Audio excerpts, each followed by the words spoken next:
who's volunteering or working in any aspect of the Olympic Games to disrupt the Olympic Games and its broadcasting in ways that don't cause direct harm. I call again for Christians to protest outside of embassies. And there are the beginnings of Christians protesting outside of embassies. The Disciples of Christ, which is a Christian street protest movement here in the UK, held a protest outside of the French embassy. And I call for chapters of the Disciples of Christ to be founded in every city to protest on the street about Christian issues, and Christians to organise protests against the French embassies for this mockery of our faith until President Macron gives a real apology. And that should include booing the French national anthem at every sporting event until an apology is forthcoming. Standing on a French flag, show your disgust at what the Olympic Commission did. Defend your faith as Christians. Any other questions? Do you know the running French president Marine Le Pen? Yeah. What are your thoughts on like her ideology about Islam and stuff? What do you think about it? So Marine Le Pen, like everyone else, needs to commit themselves to a Christendom. If they're committing themselves to anything less than a Christendom, their ideology is deficient. And that includes Marine Le Pen. And so as Christians, we should want and support Christians who are calling for a new Christendom, ladies and gentlemen. Not an ethno-nationalism or even a civic nationalism. But we should be calling for a Christian France, for a Christian Hungary, for a Christian Germany, for a Christian United Kingdom, and even a Christian United States of America. Any other questions? You can ask another question now if you want. Okay, I asked a question earlier, but sorry, I should have rephrased it. Should Christians feel obligated to feel offended when someone mocks a painting which is supposed to be God? Right. So firstly, the brother once again demonstrates he doesn't understand, because Christians don't claim that the picture of the Last Supper represents God. That is not what Leonardo da Vinci's Last Supper is. It is a memory, a way of remembering the Last Supper, of calling us into the mystery of the Last Supper. No one on the picture, no one looking at the picture thinks that that represents God, because God can't be represented by pictures. But it does embody and in image form a moment that is at the very heart of Christian worship, the Eucharist. And that moment for us is sacred because Christ connects the Last Supper to his death on the cross and his suffering on the cross. And so to mock the Last Supper as the Olympics did for Christians is to mock the very death of Christ. And that is why every Christian should be outraged and stand up against it. And I call again for all the things that I have formally said. But I would also say this. Lots of Christian leaders are just saying that we should pray and fast about this situation. And praying and fasting is good, but praying and fasting is not enough. If the only thing ever Christians are called to do is pray and fast, then we will be outwitted, outsmarted, outmaneuvered, and eventually find ourselves backed into a corner.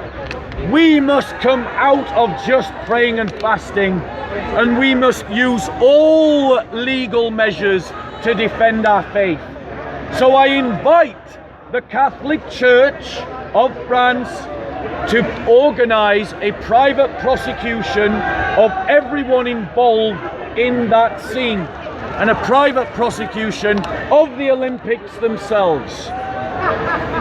Use your rights as Christians to defend and advance the faith and the kingdom. Any other questions? Go on. Why do you reject the Talmud?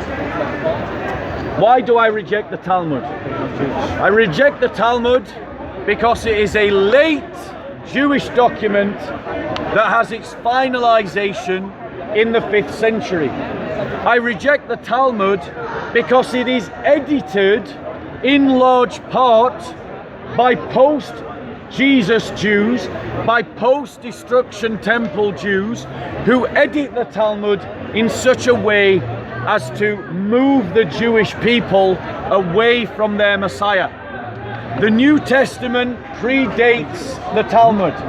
The New Testament is a 1st century Jewish document, and the New Testament is a better testament to what Jews believed than a 5th century rabbinic Talmud. And that is why I reject the Talmud, because it isn't recognized by the church.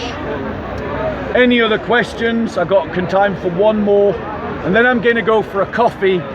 And anyone who wants to join me for a coffee, you're more than welcome. Can we debate in the coffee shop? I'm joking. Yeah, we can. We can talk in the coffee shop. Yeah. I got to work. No, seriously, we can. Any other questions going once? It's dangerous to lift your hand like that, bro. I thought you were asking a question. Questions going twice? No, let someone else ask a question. Anyone want to ask a question, or are we done? Go on, sister.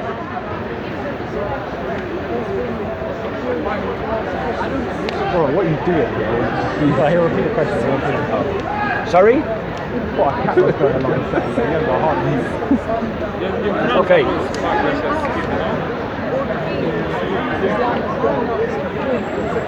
Okay. So the question is, ladies and gentlemen, can the resurrection be proven scientifically? Absolutely not. And the reason why it can't be proven scientifically is because science, by the nature of its investigation and by the nature of its discourse, cannot talk about things supernatural. Science is an inquiry into the natural. Miracles are by definition supernatural, and so science can't talk about miracles.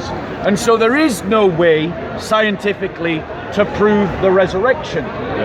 However, if the resurrection is true, and we have good reasons for believing that it is, Islam is false.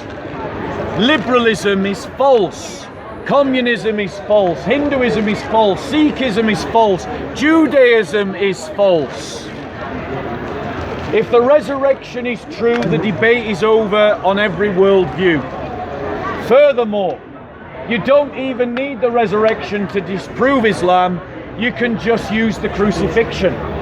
Because if Christ was crucified, the Quran is false.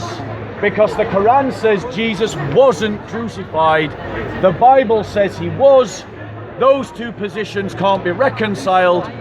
And all the evidence points to the fact that Jesus was crucified, which means that Islam is false. Thank you very much, ladies and gentlemen, for your time. Thank you, Bob. I hope you've been blessed. And if anyone wants to join me for a cup of tea, I'm heading that way, you're more than welcome. God bless. Take care, yeah? Yeah, and if you don't interrupt my next debate, Sorry, next time. I'll debate I'm you. still learning. That's fine. Next week. Yeah, I just don't want to reward people interrupting. I've got something for you. I've done my homework. Don't worry. Yeah. But take care. Take care. Yeah, God bless you. It's always next time. Yeah.